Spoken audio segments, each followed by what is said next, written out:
Still live from ISTE. I was looking for the pause button. Sam Patterson with Walk of Batui, and we just interviewed the OPLE leaders. They had to run off to their poster session, and now we're joined by Sarah Hunter of the Young Educators Network. Yes, that's right. Excellent. That's right. Thanks so much for inviting the Young Educators to be on today. You bet. I saw yesterday on Twitter there was a lot of activity for the Young Educators Day. They got some pretty cool swag. That's what I saw. And they got VIP status too. Boom! VIP status. Like, hello, you're new to ISTE, here's the best of it. That's nice. Yeah, we're going to have one more young educator come join us as well. And we'll share a little bit about what's new with the Young Educators Network this year at ISTE. All right. So I'm new with the Young Educators Let's Network. introduce yourself. Yes. This is Robert, and you are the STEM coordinator at Ravenswood? Yep, in East Palo Alto, California. All right. Yes. STEM teachers rule. Oh, yeah. Yeah. So tell me a little bit about Young Educators Network and what ISTE is doing to support young educators in the tech integration journey. Well, so what Sarah was and you were just talking about yesterday was our scholars. So we this year, for our first time, we invited 10 Atlanta teachers who have never been to ISTE before, who are young educators, to apply and then attend ISTE. They have a mentor, so I'm one of the 5 mentors. And really even more than that, they have a group of 9 other young educators who also have not been to ISTE before, are really excited about tech integration. We spent most of the day with them yesterday, helping them get accustomed to ISTE, what they might see, and it's really been fantastic to see them in the hallways, and they are so much more integrated and doing so much more than I did my first year at ISTE, which is what I'm excited about. Like, we gave them a jump start. My first year at ISTE, I wandered around and was kind of dizzy. Yeah, I had that too. I said my first year at ISTE, I went back to my hotel room and watched TV because I didn't know what else to do. So I remember I went to, that's a very sad story. I'm glad that you guys are working hard to take the sadness out of conferences, right? It no longer has to be a sad, lonely place. Thank you. But I had a similar experience where it's difficult to know who to connect with, and I went to a couple sessions at my first ISTE, and one of them was like, oh, here's a session with the letters PLN in it. I wonder what that means. So when you're helping these Young Educator Network scholars make the most of ISTE, what are your tips for them? Because I'm sure this would be useful to regular ISTE attendees. Do you want to start? Why don't you share a little bit about what you did yesterday? Okay. I unfortunately was not able to participate in the mentor program this year. Well, so our tips, really started with picking your sessions carefully. But on top of that, having a backup, because where you want to go might fill up. Actually, sitting here in the Bloggers Cafe, that was always the backup that I encouraged. If you don't have anywhere else to go, the Bloggers Cafe is a great place to connect with other people. There's all kinds of people to talk to here. Yeah. Very interesting people like Waka as well. Yes. Bringing snacks and really kind of finding somebody who has similar interests to what you're looking for, and kind of having that pal. Even if you're not going to all the sessions together, you have somebody that you can discuss everything with more in depth, which really helps you cement it in your mind. But it also helps you when you're sitting there, what should I do for lunch? You've got somebody to call upon. Yeah, and that is important, of knowing a few people at the conference, having some friends to walk from session to session with, and it does make for, I think, just a more enjoyable and fun conference experience. When you're feeling good and confident, then you, I think, are also able to just take it all in a lot more. This can be incredibly overwhelming, and having some friends who are in it, overwhelmed with you, definitely being able to difference. check in and have that quick conversation lets you unpack some of that overwhelm, because really that overwhelm is all of the information in your head that you don't know necessarily what to do with. Yep. So when we were designing this scholarship program, it was really This group of the Young Educators Network really wanted an opportunity to give back to the community where the conference was hosted, and so we felt like this was a way that we could really just embrace young educators and bring them in and help them to be part of the network, to know that they have support, they have a network of people who want to support them. And sometimes you don't always know how to access that network, how to be a part of it, how to reach out. So I think this was a really great opportunity to bring those people in, get them set up for success. That's the ultimate goal, so that they feel confident when they go back into their classrooms this fall and they can be tech rock stars. I think that's really important, because when you take the work from a conference like this back to your site, if you don't have that confidence, you might implement some of the ideas in your room, but it's not going to go much further than that. And so much of what I see that's really successful at conferences like this are the connections you make and kind of the encouragement that gives you to take it back to your site and say, look, here's an idea and here's people connected to that idea.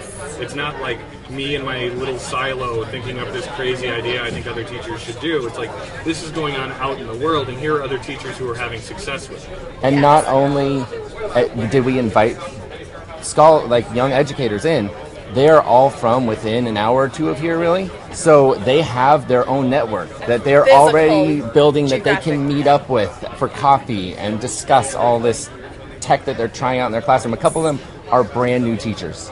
And that is incredible. Yes. I was going to say, Young Educators Network. Now, I'm probably more gray than would qualify to be a young educator, but if people are out there and are like, that sounds exciting, what is a young educator and what qualifies someone to be part of the Young Educators Network?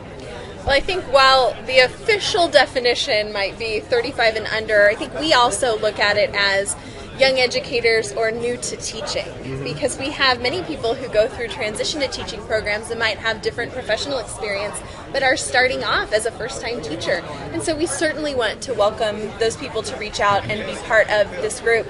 There's a lot of synergy when we all come together. So different ways to get involved in the network. This kind of an impetus from the conference last year, we started a podcast series.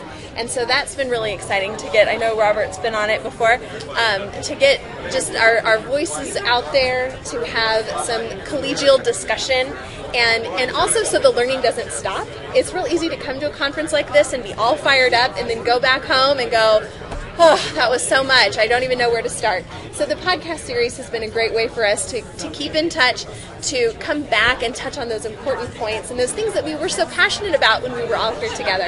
And a great opportunity for other people who are kind of just joining in to see what we're about and to give their contribution and feedback as well. I like that, because it extends the conversation. I mean, I think some of the best conversations I've been a part of at ISTE talk about the importance of relationships and the importance of conversation. And as a teacher, I know the most learning is happening when I'm talking to someone one-on-one, and that's on both ends. I learn the most, they learn the most. And before I was really engaged in that model of conferences, I might come home with a big list of things to learn this year, right? And I'll work my way through that list, and when I go back to the conference next year, I'll get another list. But that was mostly in isolation. Now I leave with, an expanded network.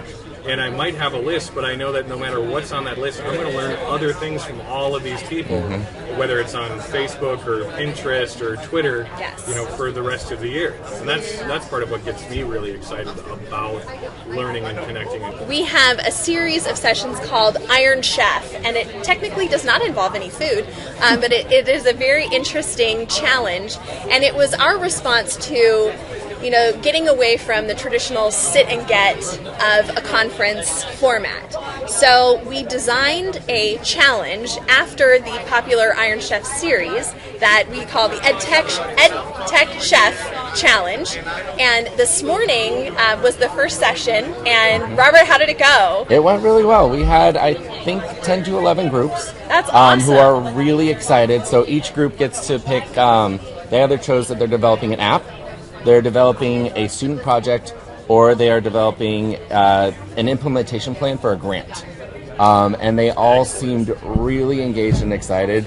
And I mean, this is kind of what you were just talking about, Sam, is that we are bringing together people. A lot of them didn't know each other yet, but They come together and they're working together on this project. They'll And be they sharing do this it. project start to finish right here at the conference? Yes. They do. Yes, Oh they my have goodness, about that's amazing. they have about 48 hours, right? Yep. Yeah. They're submitting it Monday at 6 p.m. to And be they ready come for in our as Tuesday a group, like they session. showed up at the first session and you made groups? Yes. Yes. Yes. That's cray-cray. I know. We really wanted to challenge the status quo of that traditional conference feel, and so it was a huge success last year in the conference in San Antonio, and so we really wanted to bring it back this year.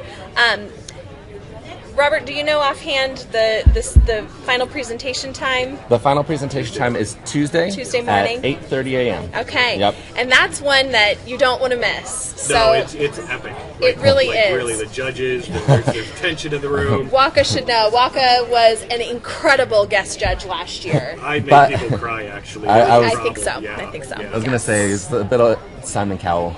A little. I didn't mean to, but they were slamming on unicorns. I couldn't stand for that. Like I can't let that go by without addressing it. We all have our issues, right?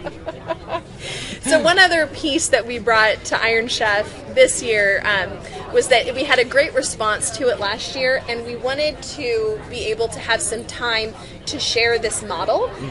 We've built a website, edtechchef.com. Yep. Yes, edtechchef.com. And so we have a poster session also on Tuesday afternoon. Yep. Okay. Where we're going to share how you could take this model back to your school or your district and use it as kind of a great problem-solving, potentially professional learning piece within your own situation. So it's something that can be easily modified to make it work for your situation. That's nice because it takes a common thing that teachers do, which is like, okay, here's what you're given and here's what you have to produce. Go, and you have very little time to do it. Like that. Yep. That pretty much describes every day of my job. Yeah. But being able to like do it in conjunction with other teachers and with a focus of like making an app or something like that, that's really empowering. And I think that's many teachers will find that to be inspiring and get them outside of their comfort zone because teachers might not be like, oh yeah, what I need to do is make an app. But with other teachers, they could see what an app could do in their class and why that would be useful. Yes. Well, last year we had some really fun smack talk going on using the hashtag EPICYEN, EPICYEN.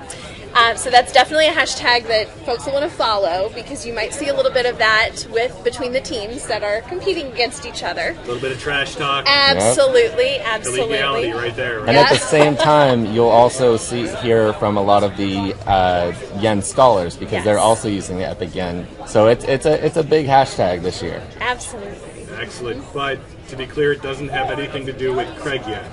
No, it doesn't. And You ought to talk to we, him. we It will seems not. Like there's a marketing opportunity there that's being missed. Right? All right, yeah. Yeah. There you go. Hi, So, Craig. The ISTE Young Educators Network. What's the name of your podcast? Because you have a podcast that goes on throughout the year. It's We do. I think it's just Young Educators Network. Yeah, or the Yen podcast. Yen We podcast. have it on our Google Plus community. Okay. Yeah, So there's a Google Plus community. Yes. Do you have a Twitter?